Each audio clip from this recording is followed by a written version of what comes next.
Assalamualaikum warahmatullahi wabarakatuh. Alhamdulillah, salatu wassalamu ala rasulillah wa ala alihi wa sahbihi wa man wala. Asyhadu an la ilaha illallah wahdahu la syarika lah wa asyhadu anna Muhammadan abduhu wa rasuluh la nabiyya ba'da, amma ba'd. Alhamdulillah, sore hari ini kita bersama-sama kumpul kembali di kajian Aman Surga di sore yang indah sekali.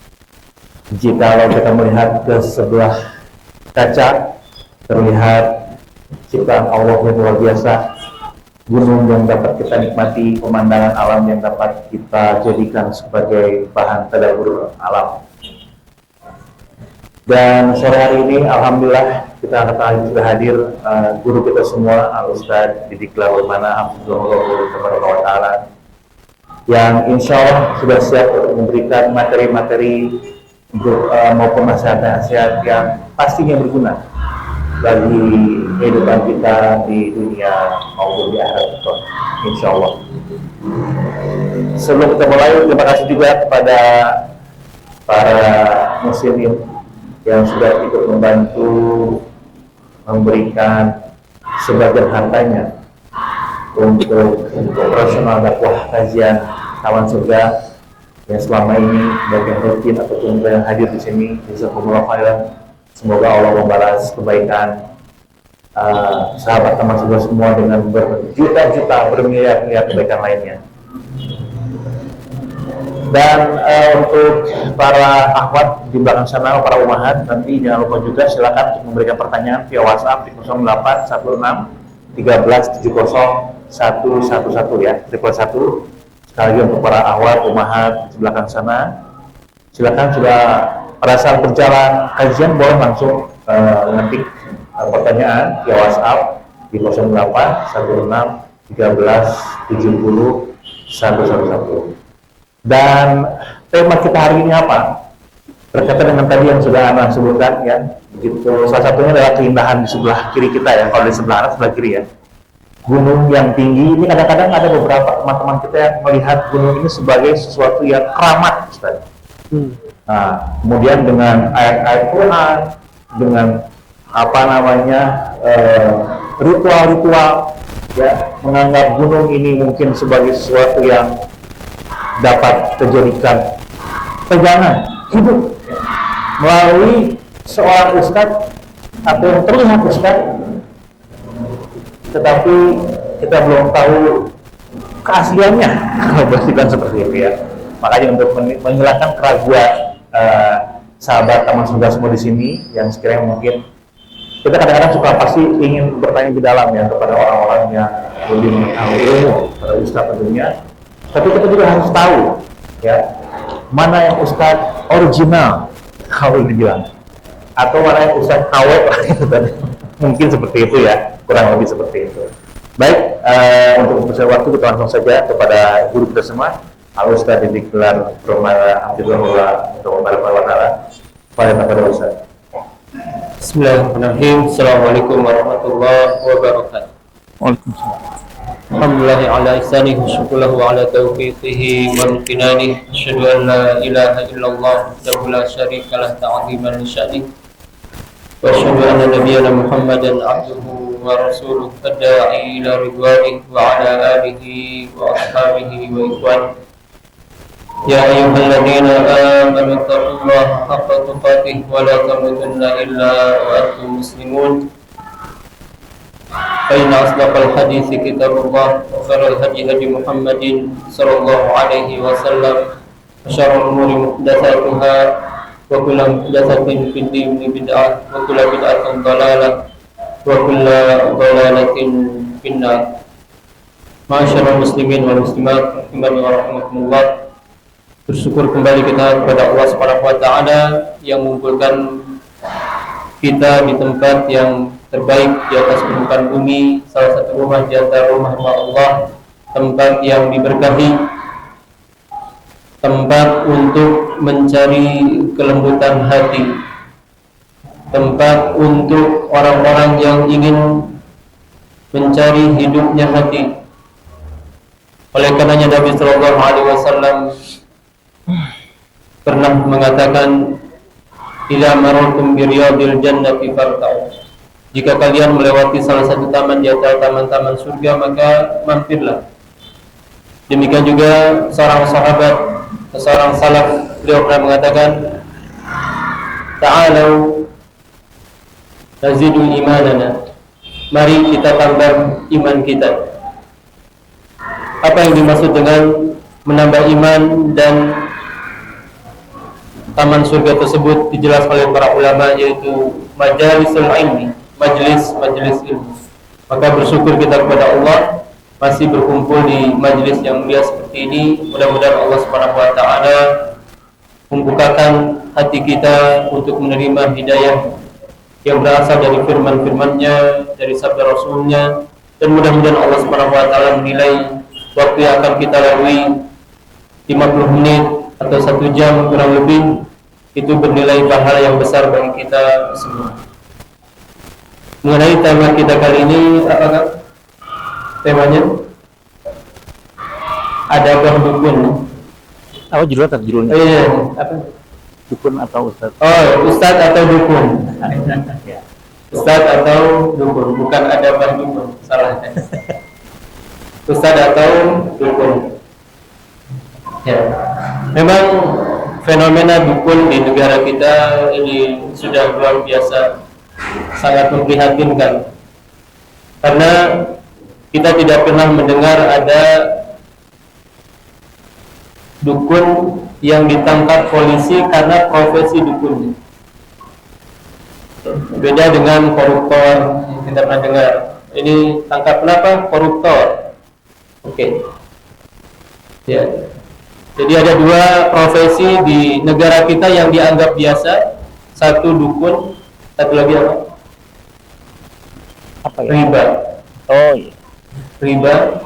Orang duduk di meja yang mewah, kantor yang mewah, mobilnya megah, padahal dia orang yang Allah firmankan, "Fa'dhanu biharbin minallahi wa rasul."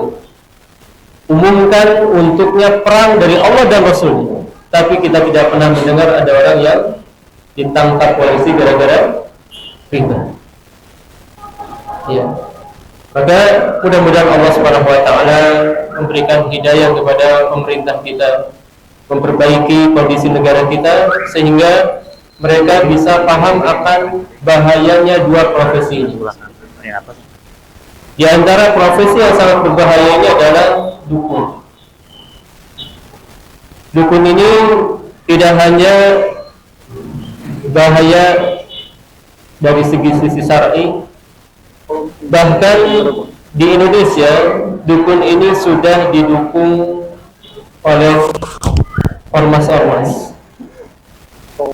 Bahkan dukun itu sendiri sudah punya organisasi. Ya, apa organisasinya?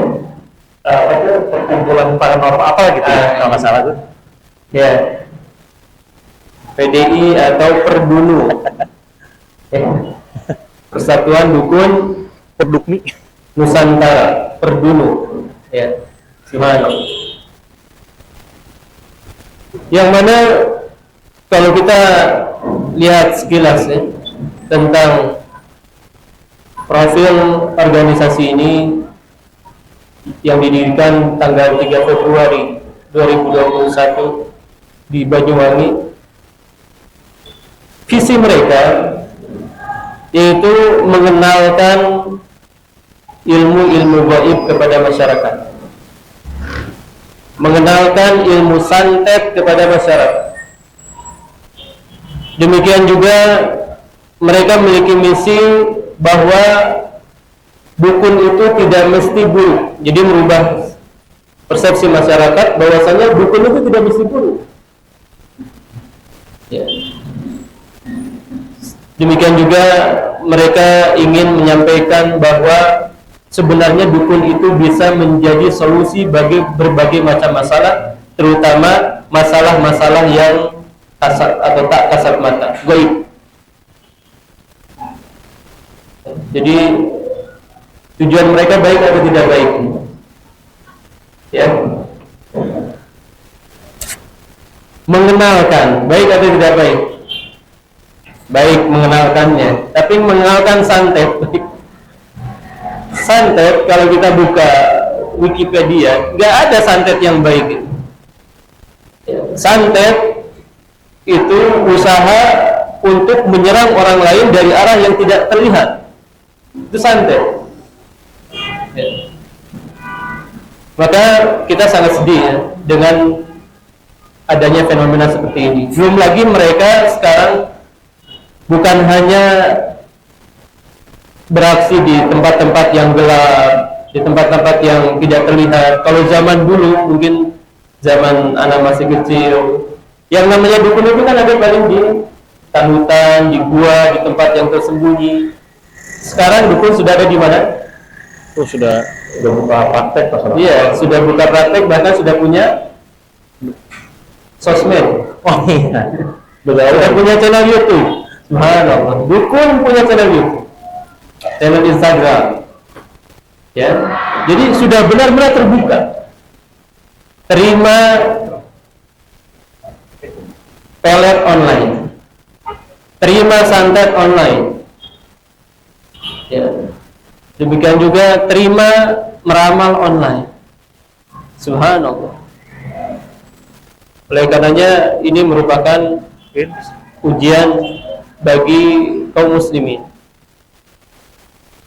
Dan memang betul Nabi SAW menjelaskan bahwa tidaklah datang suatu zaman kecuali zaman setelahnya pasti akan lebih buruk. Kalau zaman dulu dukun hanya bisa beraksi di tempat-tempat tinggalnya, sekarang sudah bisa dijangkau oleh orang yang luar biasa jauh. Dan persatuan dukun ini sangat menyedihkan diketahui oleh pengasuh pondok pesantren. Ya, jadi persatuan dukun ini ketuanya siapa? Pengasuh pondok pesantren. Makanya kalau kita mau memasukkan anak kita ke pesantren, kita harus pandai-pandai memilih. Karena tidak semua pesantren itu bersih. Ada pesantren-pesantren yang memang di sana mengajarkan ilmu kebal, ilmu kanuragan.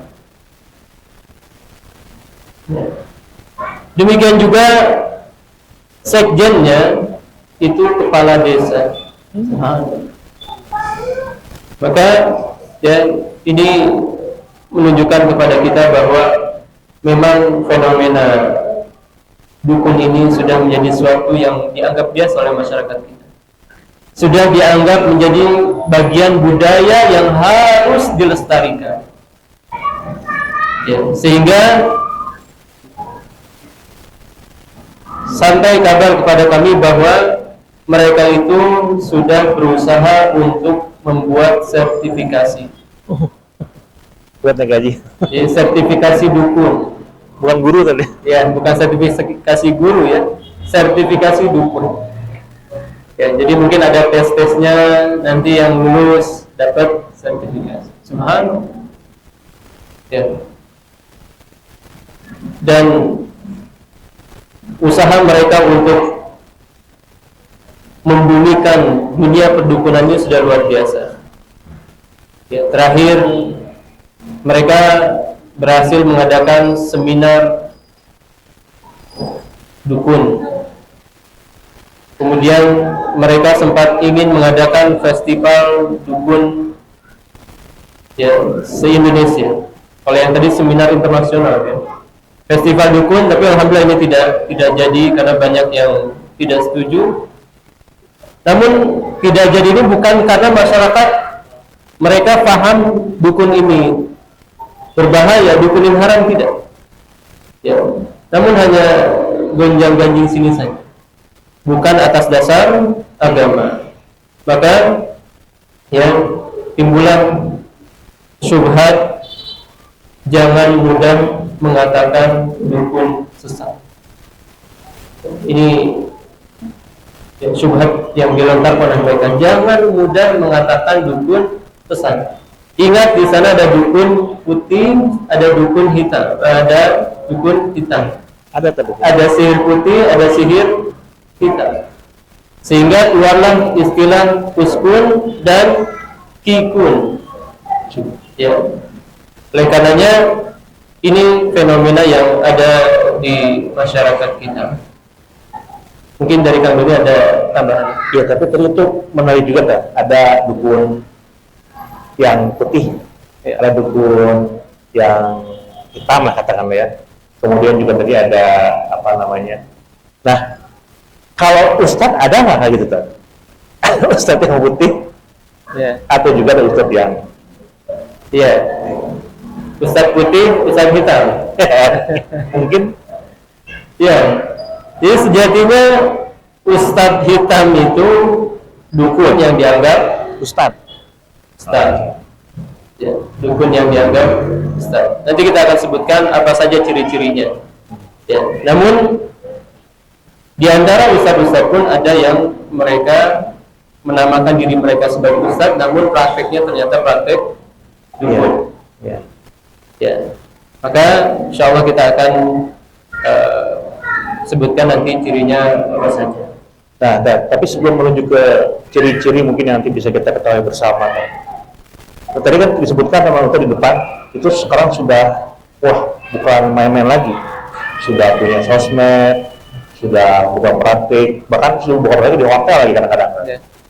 Nah, ini mungkin ada beberapa teman-teman juga kan yang penasaran juga, karena ada beberapa tanda kutip ustadz yang sudah bahkan masuk ke televisi kan, Ya. dan dia kan bisa menyembuhkan langsung di situ dengan anak nggak tahu lah baca apa, surat apa tiba-tiba, wah ini dapat tiba-tiba mendeteksi atau memberikan hipotesa gitu, bahwa orang ini terkena guna-guna, ini harus ini. Itu tapi dipanggil ustadz kan? Ya, nah itu diantara ciri ustadz dukun. Oh, Ya, itu diantara ciri ustadz dukun, dia bisa melihat, gitu ya. Karena kata para ulama, orang yang bisa melihat jin itu sejatinya dia bermasalah.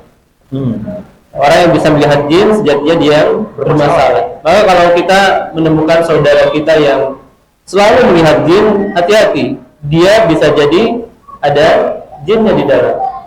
Ya, maka kalau yang seperti itu bisa menyembuhkan ya dengan gayanya yang kita ketahui lah ya. Nah, ini berarti itu ciri-ciri ustadz dukun salah satunya. Namun ada yang lebih penting sebenarnya. Kita bahas dari dasar bagaimana Islam memandang dukun ini. Di zaman Nabi SAW sudah ada dukun atau belum? sihir ada? Iya, Ada mungkin ya? sudah ada. Siapa yang terkena sihir? Nabi Muhammad SAW. Nabi Shallallahu Alaihi Wasallam. Ya, oleh seorang penyihir yang dikenal dengan Labib ibn Aqsa. Nabi Shallallahu Alaihi Wasallam pernah disihir. Beliau dikhayalkan melakukan sesuatu padahal belum. Beliau dikhayalkan berhubungan dengan istrinya padahal tidak. Subhanallah. Dan buburnya sihir Nabi SAW ditemukan di sumur tua. Bayangkan, ya, sumur tua, tempat yang mungkin orang nggak kepikiran untuk datang ke sana lagi. Tukang sihir datang masuk ke dalam untuk meletakkan bubur tersebut. Tujuannya apa? Supaya sihirnya tidak ketahuan, tidak bisa dilepas. Nah, maka ini diantara bahayanya sihir. Ya. Orang bisa jadi di zaman sekarang terkena sihir belasan tahun tidak sembuh-sembuh, di antara sebabnya buburnya tidak ketahuan. Ya, walaupun kata para ulama tidak syarat bubur itu harus ditemukan, tidak syarat. Bahkan yang disebutkan dalam satu riwayat Nabi SAW terkena sihir diruqyah oleh Jibril alaihissalam dengan ruqyah yang terkenal. Ya, Bismillahirrahmanirrahim. Min da'in yu'dzik dan seterusnya, itu disebutkan Nabi SAW sembuh tanpa ditemukan buhul. Maka ditemukannya buhul tidak menjadi syarat, namun banyak orang yang tidak bisa sembuh dari sihir karena tidak ditemukan buhulnya. maka tindakan preventif tentu lebih penting ya, daripada tindakan pengobatan.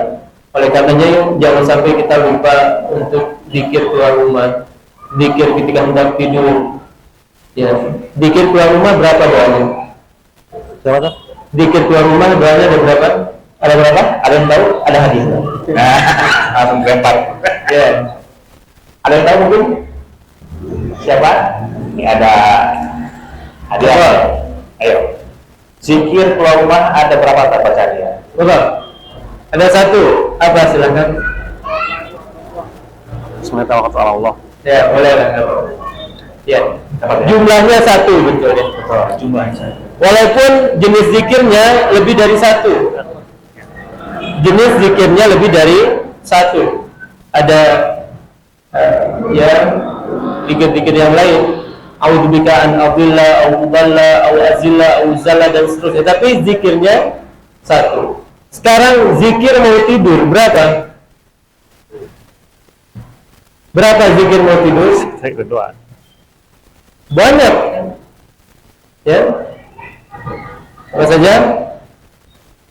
Ayat kursi, al-mu'awwidat, qul huwallahu ahad, qul a'udzu birabbin nas. Kemudian ya, bismika Allahumma amutu wa ahya. Kemudian apa lagi? Dan berapa tuh? 5 minimalnya. Kenapa seperti ini? Karena ketika orang tidur biasanya kondisinya sangat lemah. Ya, maka jangan sampai kita tidur buksek. Apa itu buksek? Pelor, nempel pelor. Ya. Ini diantara kebiasaan buruk sebagian orang yang penting nempel tidur. Ya. Ini sangat rawan terkena gangguan yang seperti ini. Ya. Karenanya, ya, lihat bagaimana Islam melindungi diri kita supaya jangan sampai terkena sihir. Karena kalau sudah terkena sihir berat. Setiap sholat, selesai sholat kita disunahkan untuk mengucapkan istighfar 3 kali, kemudian ya Allahumma antas salam, ayat kursi, al-mu'awwidat tadi. Zikir pagi petang 3 kali al-mu'awwidat. Terus kita diperintahkan untuk mengucapkan ucapan-ucapan yang melindungi diri kita dari sihir. Maka sihir sudah ada dari zaman Nabi SAW. Bahkan Nabi SAW dalam hadis-hadisnya menyebutkan beberapa lafaz yang berkaitan dengan dukun ini. Yang pertama ada istilahnya al-kahin. Kemudian yang kedua ada as-sahir. Kemudian yang ketiga ada ar-rammar. Kemudian yang keempat ada istilahnya al-munajjimun. Dan semua mereka Nabi SAW katakan laisu bisyai', bahwa semua mereka itu enggak ada apa-apanya. Ini kita harus yakin. Kita seorang mukmin yakin yang namanya dukun, penyihir dan yang semisalnya enggak ada apa-apanya. Ya. Orang yang paham bahasa Arab ini ngerti betul kata laisu bisyai' ini apa. Ya. Bahasa kitanya apa? Laisu bisyai'. Ya, bahasa anak zaman sekarang ya laisu bisyai', enggak ada apa-apanya. Ya. Lemah, nothing. Ya. Jadi orang yang paham bahasa Arab laisu bisyai' ini menunjukkan akan orang yang dikatakan itu nggak ada apa-apanya, lemah sekali. Maka Nabi SAW meyakinkan kepada kita bahwa yang namanya penyihir itu, dukun itu lemah. Demikian juga Allah SWT firmankan, wala yuflihu sahiru haitsu ata. Penyihir itu tidak akan pernah beruntung kapanpun dimanapun. Kita harus meyakini akan hal ini. Makanya kita nggak usah takut oleh dukun, nggak usah takut oleh para penyihir. Ya, sebagian orang sudah takut. ketemu dukun saja takut. Mana?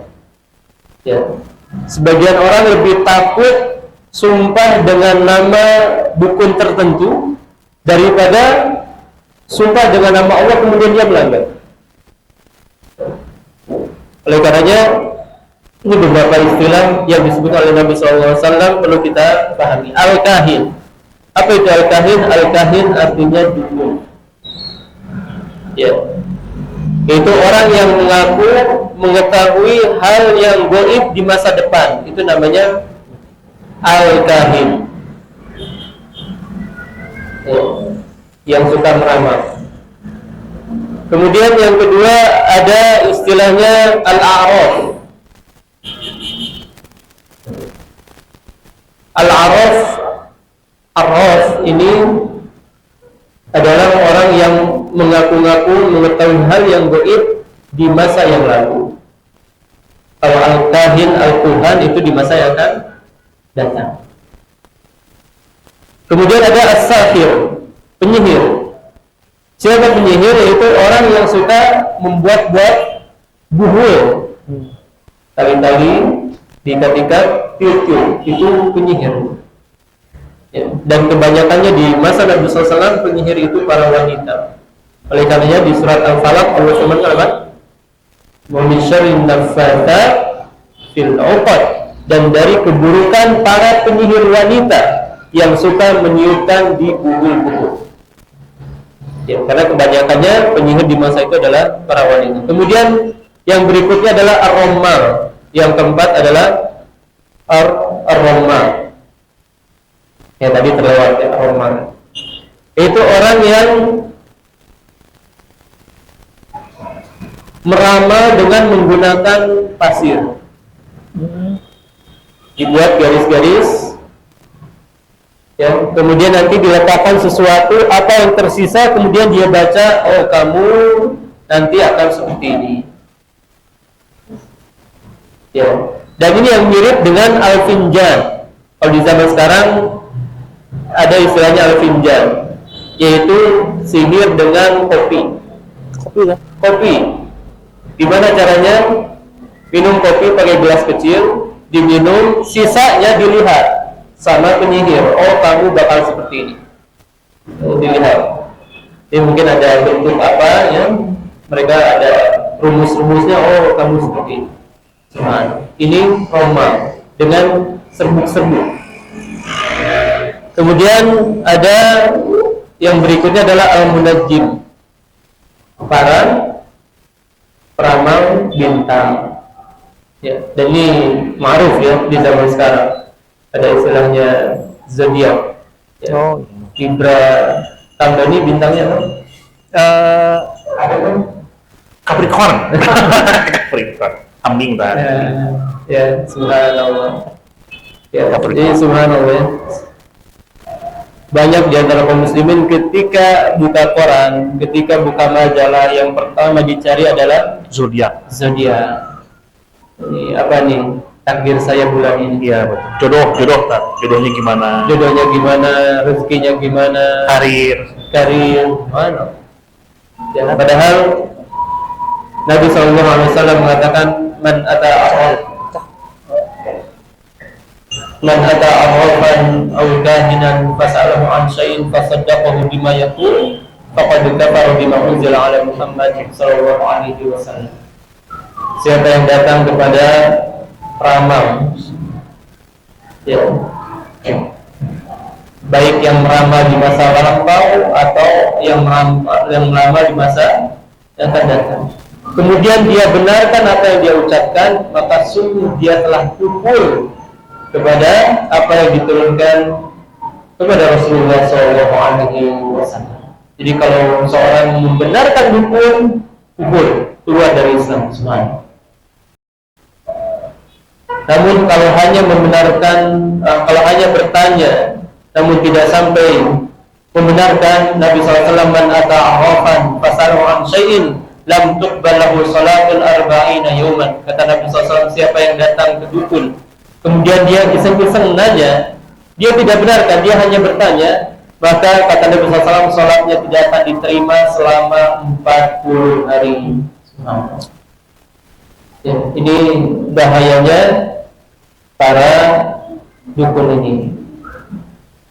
Dan semua hal ini, baik ramal, sahir, kahin, ya, kemudian al-munajjim, arwah, semuanya sudah diingkari oleh Nabi SAW. Tidak ada dipisah-pisah mana yang hitam, mana yang putih. Tidak pernah ada riwayat arwah abyad, arwah aswad, mafi, tidak ada. Nabi SAW ratakan semua hukumnya. Siapa yang datang ke dukun, dia tanya tentang sesuatu kepada orang tersebut, maka sholatnya tidak diterima. Tidak dibedakan mana dukun putih, mana dukun hitam. Ya. Dan Allah Subhanahu wa taala di surat An-Naml ayat yang ke-65, Allah telah berfirman, "Qul la ya'lamu ma fis samawati wal ardi ghaiba illa Allah." Katakan Muhammad, tidak ada yang mengetahui perkara yang gaib baik di bumi maupun di langit kecuali hanya Allah Subhanahu wa ta'ala. Maka ayat ini sangat tegas bahwa hal yang gaib itu hanya diketahui oleh Allah Subhanahu wa ta'ala. Dan kunci ilmu gaib ada di dalam surat Luqman, di akhir surat Luqman. Ya. Kunci ilmu gaib apa saja? Mungkin ada yang mau menjawab. Kunci-kunci ilmu gaib apa saja? Ya, silahkan kalau mau menjawab. Dari awal boleh tadi? Ya, Dari awal boleh ya? boleh. Dari awal boleh, tinggal WhatsApp saja langsung kalau mau. Nah, kan sambil nunggu yang menjawab kan sedikit kita. Ya. Lalu muncul pertanyaan bahwasannya kan para nabi pun kadang suka bukan kadang ya, sering memberikan doa pada sahabatnya sedang yang sakit, apa namanya, ya didoakan sukses atau apa. Dan iya, nah itu apa namanya, bedanya bagaimana membedakan? Iya. Dalam syariat Islam ada istilahnya ruqyah syar'iyyah. Ruqyah syar'iyyah ini adalah ucapan yang diucapkan oleh seorang terambil dari Al-Quran, Sunnah, atau doa-doa yang umum yang itu dipahami maknanya. Itu ada syaratnya. Ya, sebagai ulama mensyaratkan harus berbahasa Arab, tidak boleh dengan bahasa Indonesia. Dia kalau dia harus pakai bahasa Arab. Ya, demikian juga bahasanya harus dipahami. Tidak boleh ada meminta tolong kepada jin. Harus murni tauhid, ikhlas kepada Allah Subhanahu wa ta'ala, dan diyakini bahwa kesembuhan datang dari Allah, bukan dari orang lain. Nah, ini adalah ruqyah syar'iyyah, dan itu banyak sekali ya baca-bacaannya, terutama ya yang tadi disebutkan ayat kursi, al-mu'awwidzat, kemudian juga 2 ayat terakhir di surat Al-Baqarah, demikian juga ayat beberapa ayat di surat Al-A'raf tentang para penyihir. Ini semua ayat-ayat yang bisa dibaca untuk ruqyah. Bahkan semua ayat dalam Al-Quran itu bisa dibaca untuk ruqyah. Wa nunazzilu minal Qur'ani ma huwa shifa. Ya. Maka jadi kita semua sejatinya harus bisa meruqyah masing-masing. Ya, itu ruqyah. Adapun sahir itu sama ucapan juga, namun bedanya ucapan yang terambil dari para syaitan. Ya, perjanjian mereka dengan syaitan. Oleh karenanya ucapan-ucapannya biasanya tidak bisa dipahami. Ya, walaupun mungkin ada ayat kursinya, ya walaupun diselipkan mungkin ada beberapa ayatnya, walaupun diselipkan ada beberapa asmaul husna, namun yakinlah dukun pasti mengucapkan sesuatu yang kita sulit pahami. Berbeda kan? Beda. Ya. Dan ya ada beberapa tandanya, misalkan ketika dia didatangi oleh pasiennya, dia bertanya siapa nama ibunya. Ya, betul. Ya, siapa nama ibunya. Nabi SAW ketika meruqyah tidak pernah bertanya tentang nama ibu. Apa yang dilakukan Nabi SAW langsung ruqyah. Ya, misalkan Bismillah, A'udzubillahi wa qudratihi min syarri ma tajidu wa tuhadzir, langsung saja. atau Allahumma rabban nas mudhibal ba's ishfi anta syafi la shifa illa shifa'u shifaan la yughadiru saqama. Tidak ada Nabi SAW diriwayatkan bertanya dulu tentang nama ibu. Itu diantara tanda uskun. Walaupun dia pakai peci, sorban, pakai baju koko, kalau sudah nanya-nanya ibu yang minta ayam atau darah ayam hitam mulas, ya, atau beberapa contoh nanti kita akan sebutkan, itu tanda-tanda.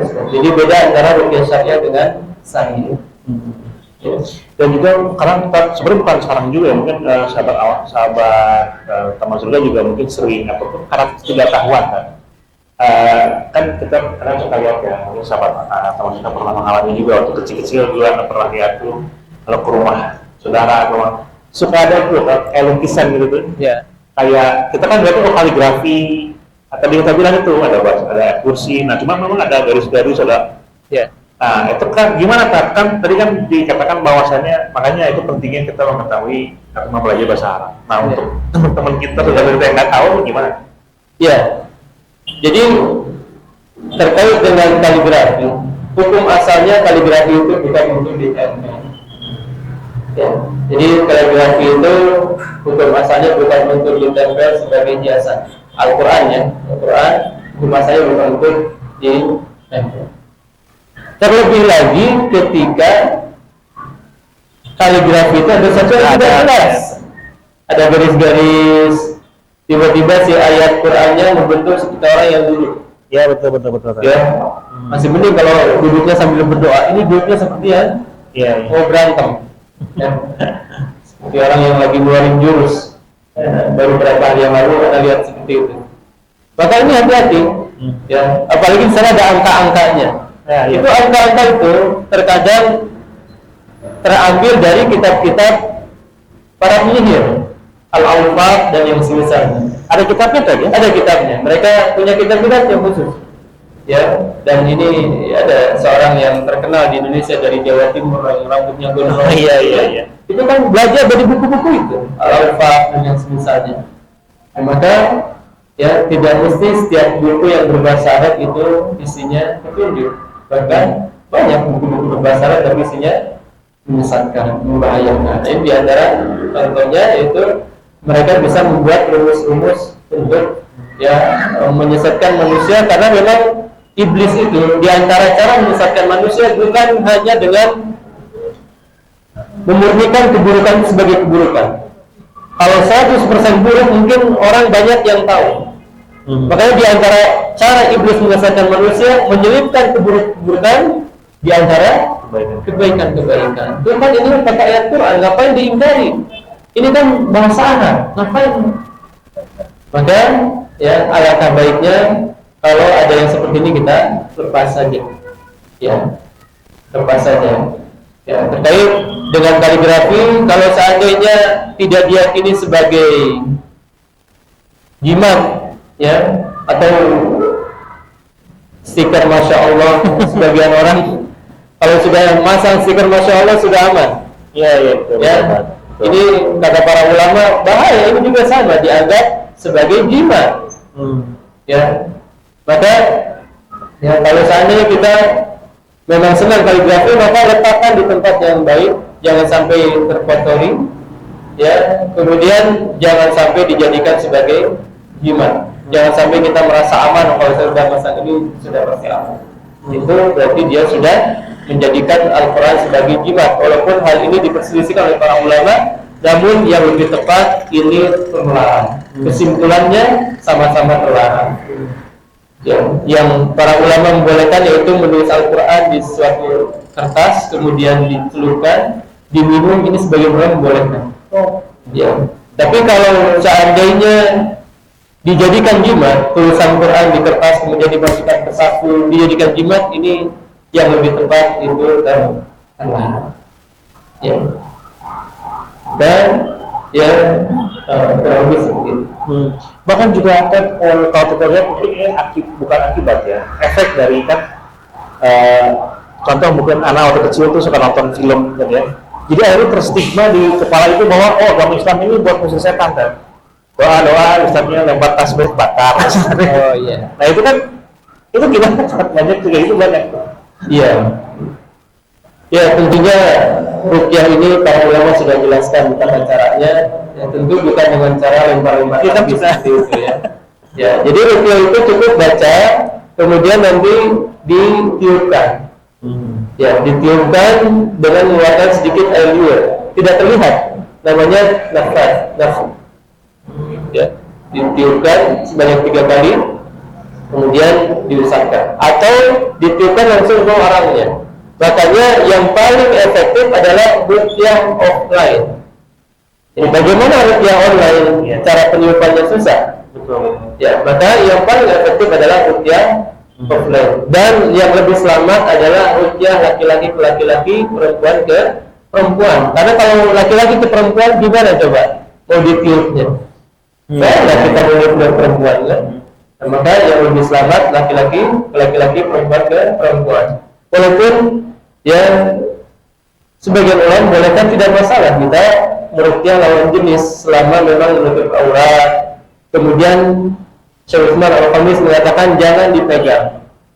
Ya, di zaman Nabi SAW, Nabi pernah meruqyah wanita, maka Nabi perintahkan Aisyah yang megang.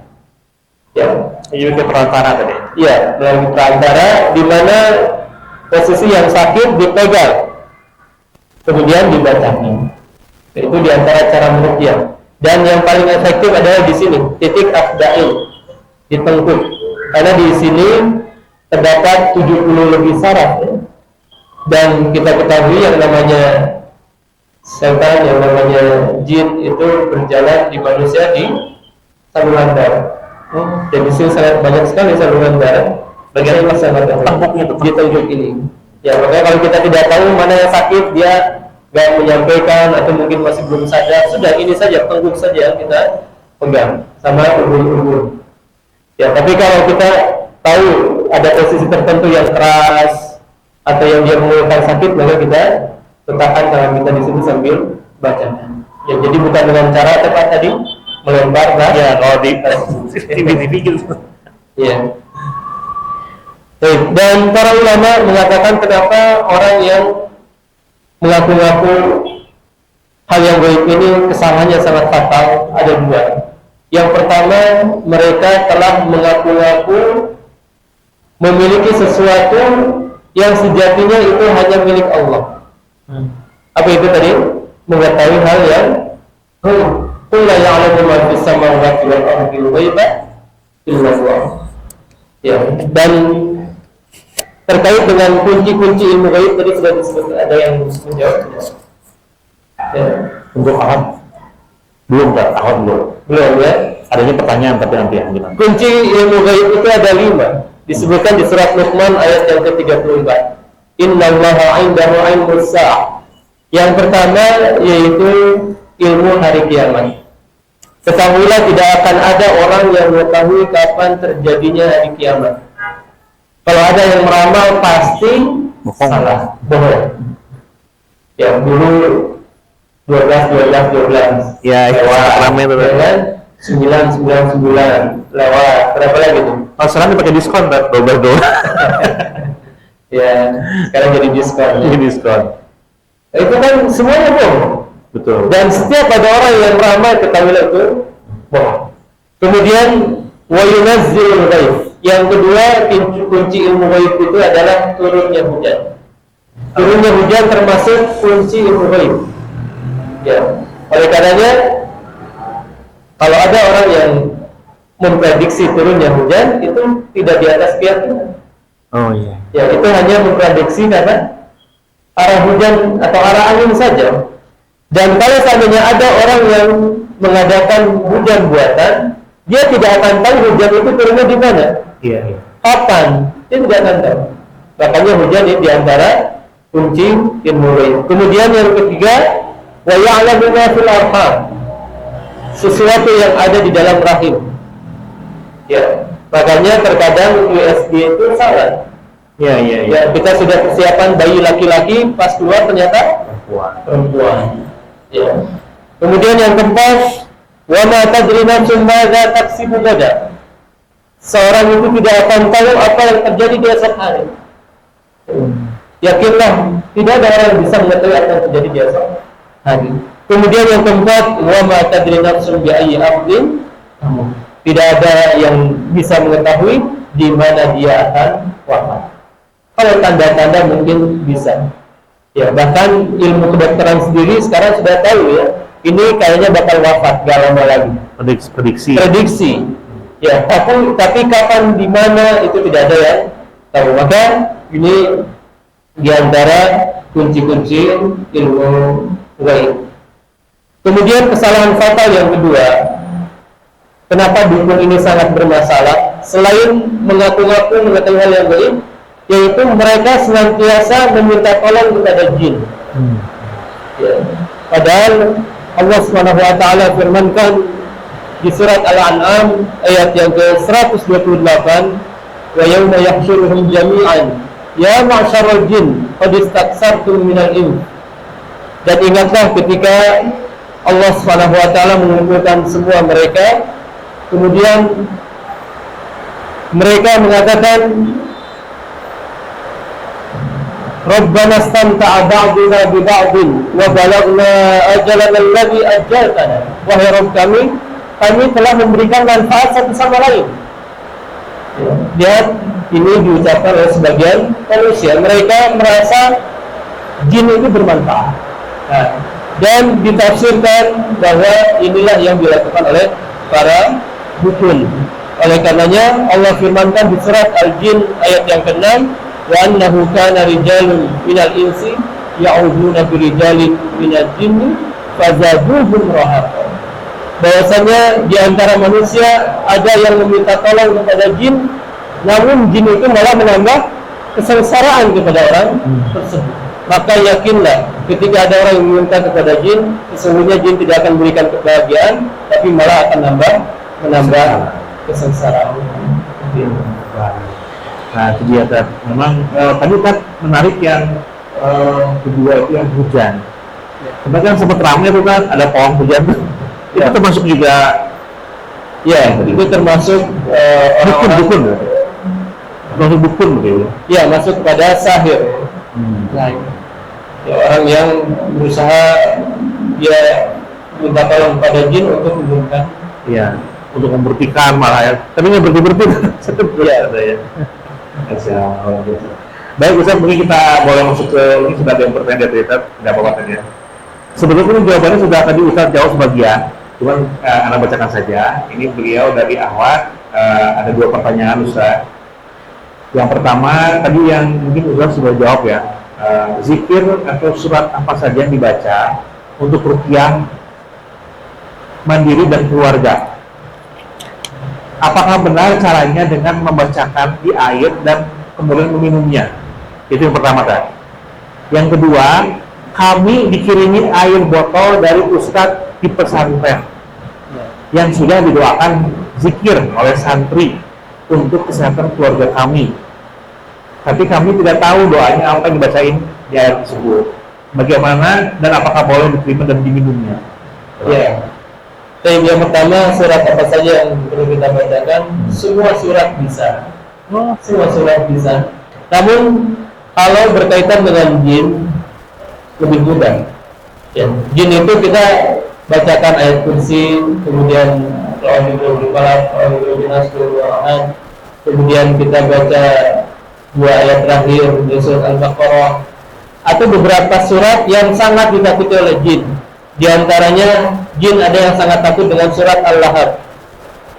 Kalau dibacakan Al-Lahab merasa tersiksa sekali. Ya, ada sebagian jin yang sangat takut dengan surat At-Tin, Wat-Tini Waz-Zaitun. Jadi tergantung ya. Jenis-jenis jin itu beda-beda. Ada yang takutnya dengan bacaan ini, takutnya dengan bacaan ini. Ada yang jinnya membuat ngetor orang yang meruqyah. Ya, kita baca, dia baca. Kalau orang ngetor, dia bahkan sebagian ikhwan cerita, ya, pas kita ruqyah, kita tahu orang ini nggak pernah hafal ayat kursi. Pas di ruqyah ternyata dia baca. Oh, berarti ini benar jin, makanya dia lari. Ya.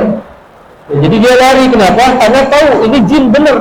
Karena kalau aslinya dia nggak hafal ayat kursi, ini malah lari bukannya obatin.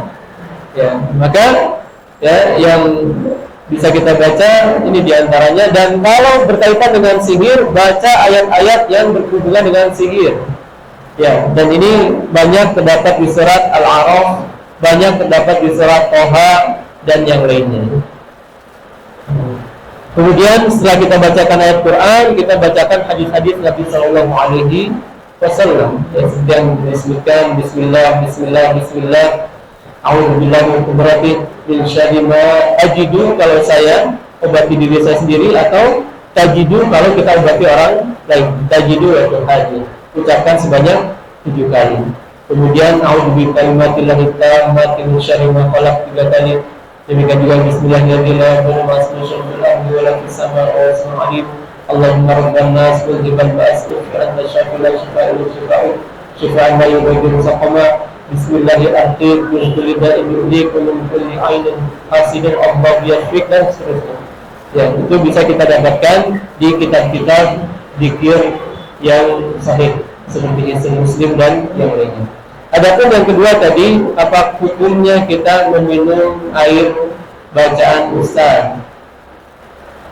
Ya. Apakah benar dengan dibacakan? Secara umum boleh kita ketika ruqyah itu bacakan di air. Bahkan itu disunahkan. Bacakan di air, kemudian dipakai mandi. Ya, bacakan di air, sebagiannya diminumkan. Boleh. Ya. Apalagi kalau airnya zam-zam, itu luar biasa sekali. Sudah airnya zam-zam, kita bacakan ayat-ayat Al-Quran. Namun sekarang fenomenanya adalah ada sebagian orang yang mencari uang dengan cara jualan air ruqyah. Sementara kita tidak tahu apa yang dibacakan di dalam air itu. Maka kalau kita tidak tahu, alangkah baiknya jangan diminum. Karena kita khawatir itu air ruqyah syaitaniyah, bukan ruqyah syar'iyah, tapi ruqyah syaitaniyah. Ruqyah berasal dari syaitan. Ya, maka jangan sampai kita ya meminum air ruqyah syaitaniyah seperti itu. Dan memang ada sebagian orang yang menjadikan itu sebagai ladang bisnis. Ya, airnya biasa, tapi supaya jadi mahal dibuat ruqyah syariah bacaan Kiai Fulan. Oh, laku ini. Bikin kan? Ya, bikin Ustaz. Ya, jadi subhanallah, ini diantara, dan hal ini telah ditanyakan kepada Syekh Ibrahim Abu Hayyim ya, ketika daurah di Mahad Imam Bukhari Solo. Beliau ditanya tentang hal ini. Ya, kata beliau, yang bagi ini tidak layak dilakukan. Ya, apalagi kalau dijadikan sebagai bahan mencari uang. Ya, dijadikan bahan bisnis. Ya, maka cukup baca ruqyah untuk kita, untuk keluarga kita, dan jangan dijadikan sebagai bahan bisnis. Baik, itu tadi ya, sudah dijawab pertanyaannya. Silakan mungkin sahabat lama di sini, kita masih ada waktu kurang lebih 15 menit. Ada yang bertanya, silakan. Ada kasih jarak ngomong, jangan dekat ini. Bismillahirrahmanirrahim. Assalamualaikum warahmatullahi wabarakatuh. Waalaikumsalam. Saya mau bertanya, Ustaz. Kan anak pernah dengar gitu ya. Salah satu kan kalau misalkan sendiri itu kan memang ada setiap kalau sendiri. Jadi ada yang kayak misalkan contoh yang tadi kata Ustaz kan ada dua soal kondisi dan lain-lain.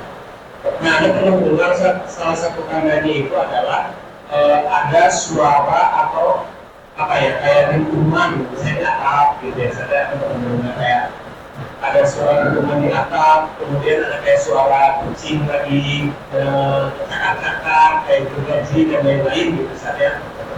Nah, pertanyaan pertama, apakah benar ada tanda-tanda misalkan kita terkena sihir baik itu di tubuh kita maupun di tempat tinggal kita gitu, atau di dalam tubuh itu ada tanda-tandanya?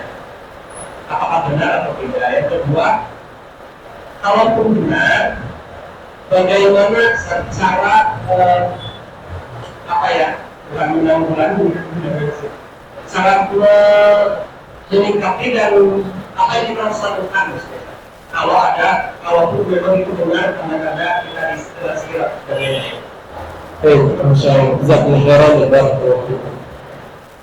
Ya, ada tanda-tanda, ya. Namun ini tidak mesti ada di setiap orang. Di antara tanda seorang terkena sihir itu banyak terkena mimpi buruk. Orang kalau setiap hari mimpi buruk ini tanda. Kalau sesekali mimpi buruk nggak masalah, mungkin kita lalai. Tapi kalau setiap hari mimpi buruk ini masalah. Ya.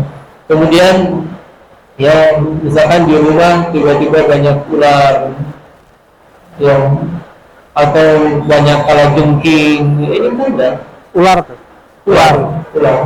Tapi kalau cacing, semut nggak apa-apa. Ini ular, apa lagi? Oh yang aneh-aneh, ya, ini tanda.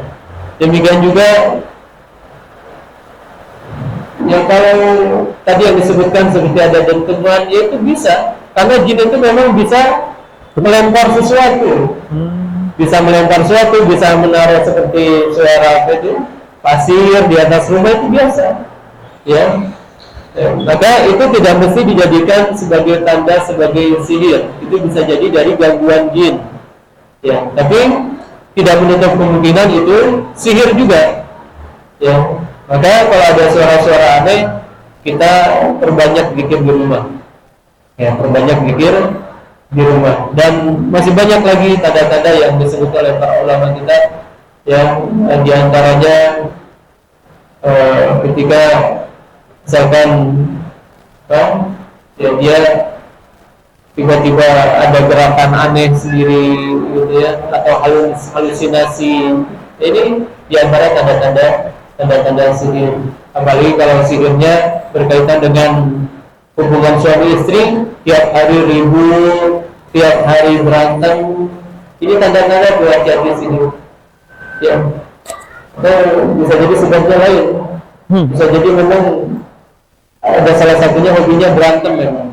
Ya, kalau itu beda lagi, bukan sihir.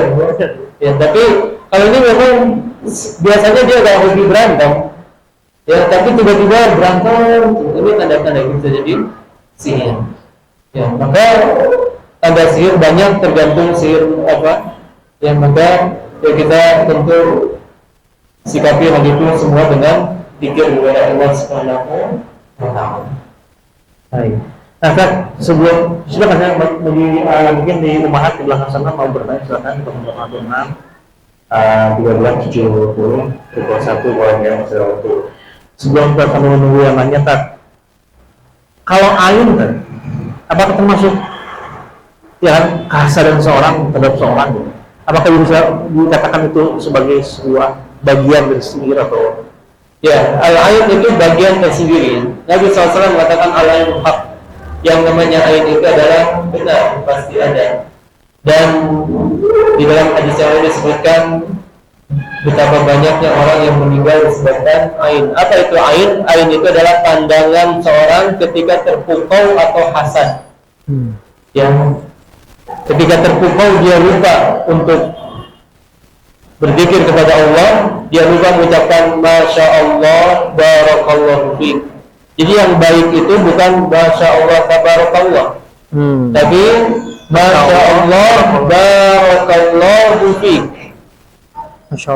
Doakan keberkahan dia. Ya, bukan tidak cukup Masya Allah, Tabarakallah. Ya, karena dalam hadisnya memang seperti itu. Bariklah dan doakanlah keberkahan untuknya. Ya, dengan kita ucapkan Barakallahu fiik. Ya, kalau Tabarakallah itu hanya pujian untuk Allah, itu bagus juga, tapi tidak cukup untuk melindungi seorang dari ain. Maka Masya Allah, Barakallahu fiik itu ucapan yang sangat baik. Jadi kita ucapkan Masya Allah, Barakallahu fiik kalau kita lihat ada sesuatu yang menakjubkan. Kalau ini budak ini asep pisang, yang rajin pisang, soleh pisang, maka kita doakan seperti itu. Atau ain juga bisa timbul gara-gara apa? Pandangan yang hasad. dia sangat benci kepada orang itu, dia lihat dengan pandangan hasad, ini pun bisa terjadi ain. Ya, oleh karenanya Allah firmankan, wa min syarri hasidin idza hasad, dan dari kejahatan orang yang hasad ketika dia berbuat hasad tersebut. Maka dua arah ini sebab terjadinya ain. Secara umum, ya, zikir-zikirnya sama. Namun ada amalan lain tambahan untuk ain ini. Kalau kita tahu ain ini dari seorang, maka perintahkan dia untuk mandi. Yang ini ya maksudnya Yang hasadnya perintahkan dia untuk mandi. Sisanya diberikan kepada orang yang sakit. airnya kan? Air sisa mandi atau Air sisa mandi. turunan dia mandi? Air yang sisa mandi, turunan mandi, yang jelas yang terkena Yang dia pakai, yang dia pakai. Ya, itu digunakan ketika seorang terkena ain. Jadi ada amalan tambahan selain dari yang tadi disebutkan. Itu kalau ain bisa seperti itu. Dan ain ini yang terkadang sulit. Ini dari mana? Ya, tapi kalau banyak, ya, anaknya memang lucu luar biasa. Ya, maka yang seperti itu tinggal kita berbanyak bikin saja. Jadi harus jaga diri. Enggak juga ada. Mungkin ada yang bertanya di sini silahkan. Masih ada waktu 10 ke depan. Kalau sambil nunggu mungkin ada yang tanya. Kalau tidak ada, Anda ingin menyempurnakan yang tadi ya. Iya, Pak. Tanda-tanda usul, ustaz bukul. Ya, yang pertama yaitu biasa, jadi tidak mesti semuanya ada ya. Ini hanya salah satu saja. Misalkan menggunakan kata kiai apa? Misalkan apa ya? Kiai Sakti Mandraguna. Nah, ini kan tanda-tanda. Kemudian senang memamerkan kesaktian. Ya, ini tanda bukan ustaz itu hukum. Kemudian ilmu syar'inya tidak mumpuni. Nggak bisa baca kitab. Ya, bisa pun baca kitab. Yang sihir itu ya. Kalau ditanya tentang apa syarat sholat, syarat sah sholat, nggak tahu dia. Jadi berkaitan dengan ilmu syar'i sangat dangkal. Kemudian ya, di antara tanda mereka juga yaitu suka memanfaatkan tokoh untuk mengiklankan mereka. Ini tidak mesti semua, namun di antara cara mereka. Ya, demikian juga terkadang prakteknya duaan atau sering prakteknya berdua-duaan dengan wanita. Minta buka baju. Nah, ini tanda itu dukun itu. Ya, walaupun kata dia ini pengobatan alternatif. Ya, silakan Mbak buka dulu bajunya. Wah, ini udah Lumayan cek. Ya, kemudian siap bayar media untuk promosi. Makanya dulu di koran-koran itu kan ada yang Anda butuh toilet manjur mahal, Iya. 500.000. Ya, demikian juga biasanya maharnya luar biasa mahal. Ya. Dan mereka akan mengancam, Bapak kalau nggak segera diobati dengan obat ini, Bapak bakal segera mati. Jadi mengancam dia. Ini tanda-tanda hukum. Ya, demikian juga dia menggunakan hal-hal yang menjadikan orang lain takut, yang ditakut-takuti. Ya, di rumah Bapak ya, ini sudah banyak sekali ya, seperti itu. Ya. Kemudian mensyaratkan amalan-amalan yang sejatinya tidak disyariatkan. Pak ucapkan ya Aziz 100.000 kali. 100.000 kali. Padahal di dalam hadis yang sahih tidak ada amalan zikir yang lebih dari 100 kali, tidak ada. Kalau ada amalan zikir yang lebih dari 100 kali, ketahuilah hadisnya dhaif atau palsu. yang ada itu hanya 100. Ya, selain dari 100 maka bebas. Misalkan ucapkan subhanallah bihamdi subhanallah azim sebanyak mungkin, silahkan. Ya, tapi kalau ditentukan itu maksimalnya dalam hadis yang sahih hanya 100. Kemudian suka mengambil barang-barang milik pasien. Ya. Ya. Ini lagi sakit, coba saya minta jepit rambutnya, atau sebagian rambutnya, atau pakaian dalamnya. Ini tanda dukun. Ya. Demikian juga terkadang meminta binatang tertentu, ya, binatang-binatang yang aneh itu biasa diminta. Ya, suka nulis raja dan jimat. Ya, kemudian meminta pasien untuk mengucapkan doa-doa atau mantra-mantra tertentu, serta yang meminta untuk menulis huruf atau angka tertentu.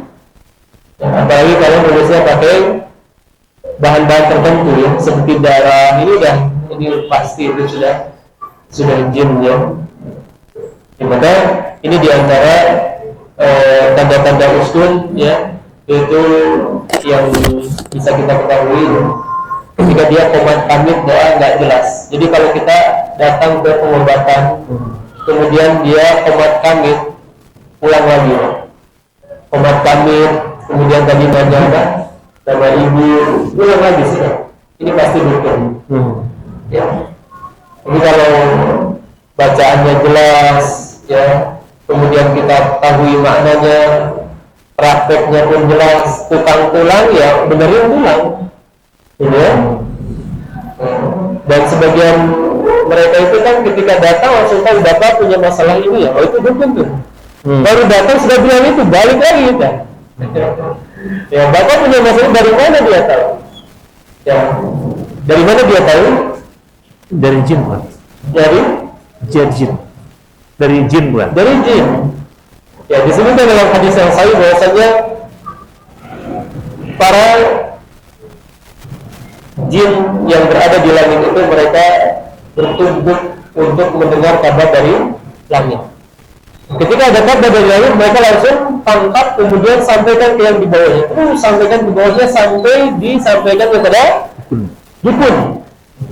Khayat bima'aha bi'atakadba. Yang benarnya 1, bohongnya 100. Itu dukun.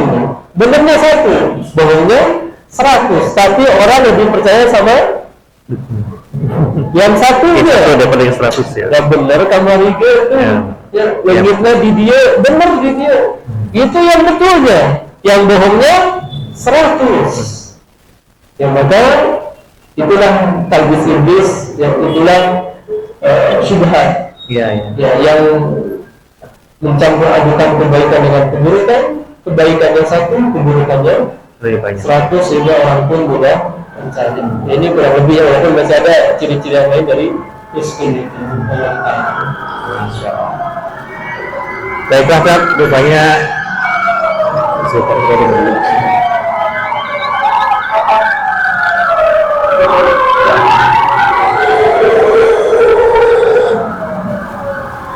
Iya, baik, rupanya pada tawa dulu, Pak.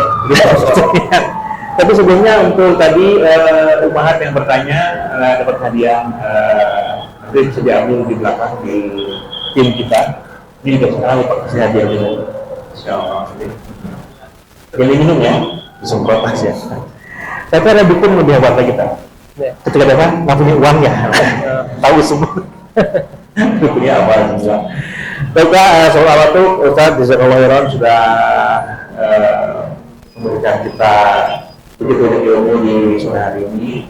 Semoga menjadi kebaikan untuk Ustaz, ya, dan juga menjadi ilmu dan bekal kita semua di sini untuk menjalani kehidupan, sehingga pada akhirnya tahu kan mana yang dukun, mana yang Ustaz. Jadi kalau sudah tadi apa tuh nanya apa namanya atau lemak, sudah lebih baik tinggalkan saja ya. Baik. Dan mudah-mudahan pekan depan kita juga akan ada kajian lagi, kita bisa berkumpul lagi di sini tentunya di kajian Taman Surga di pekan kedua dengan tema yang tidak kalah menarik. Nah, tunggu aja kita share di grup WhatsApp ya. Buat sahabat teman yang belum masuk grup WhatsApp-nya, silakan mungkin bisa masuk grup WhatsApp-nya, bisa bertanya ke teman-teman yang ada di sebelahnya. Ustaz, yang mungkin akan berikutnya kita ada pesan private sebelum ini untuk sahabat teman kita biar lebih strong lagi dan menghadapi kehidupan. Iya. Jadi para jemaah sekalian Allah Subhanahu wa taala, kita bilang bahwa tidak setiap orang yang tampilannya agamis itu dia seorang Islam. Ya, karena fenomenanya di tengah masyarakat kita betapa banyak dukun-dukun yang dia berpenampilan syar'i. Maka kenalilah siapa pusat-pusat yang sebenarnya mereka bisa diambil ilmunya. Ya, dan tidak semua orang yang berbicara tentang agama pun bisa diambil ilmunya. Ya, maka kita pun harus berusaha menjadi penuntut ilmu yang kritis. Ya, jangan sampai kita hanya bisa membeo, hanya bisa takut kita kepada seorang, padahal kita ketahui bahwa orang tersebut sangat jauh ilmunya dari Al-Quran dan Sunnah. Dan teruslah belajar menuntut ilmu, karena dengan kita terus belajar kita akan mudah membedakan mana ustaz, mana dukun. Ya, di antara ciri-ciri ustaz adalah dia ketika berbicara senantiasa membawakan firman Allah, sabda Rasulullah SAW, ucapan para sahabat, ucapan para ulama yang mu'tabar. Adapun ciri-ciri dukun bisa kita ketahui dengan ciri-ciri yang telah tadi kita sebutkan. Selain itu juga mereka punya jimat-jimat, misalkan ucapan-ucapannya sulit untuk dipahami, memerintahkan amalan-amalan yang sangat di luar nalar kita, ya, sehingga kalau kita sudah tahu seperti itu, maka jangan sekali-kali kita mengambil ilmu dari orang yang dikatakan ustaz yang tersebut. Yang terakhir, ya, kita ketahui ada sebagian ustaz yang ya ma'ruf ya, inisialnya ditampil di televisi, kemudian mengobati orang dari jarak jauh, ya, kemudian dia terlihat bahwa dia bisa melihat jin. Ini yang seperti tanda bahwa dia adalah dukun, walaupun orang menamakan dirinya sebagai ustaz. Maka jadilah penuntut ilmu yang cerdas, jadilah penuntut ilmu yang terus kritis belajar. Dengan itu kita bisa lebih mudah membedakan mana yang ustaz, mana yang dukun. Wallahu ta'ala. Baik, sebuah hewan kepada Ustaz Didik ya teman-teman di atas ilmunya di sore hari ini. Kita insya Allah akan bertemu kembali di kajian Taman Surga pekan depan insya Allah ta'ala, tentu dengan doa kafaratul majlis. Subhanallah. Assalamualaikum warahmatullahi wabarakatuh. Kursi ya.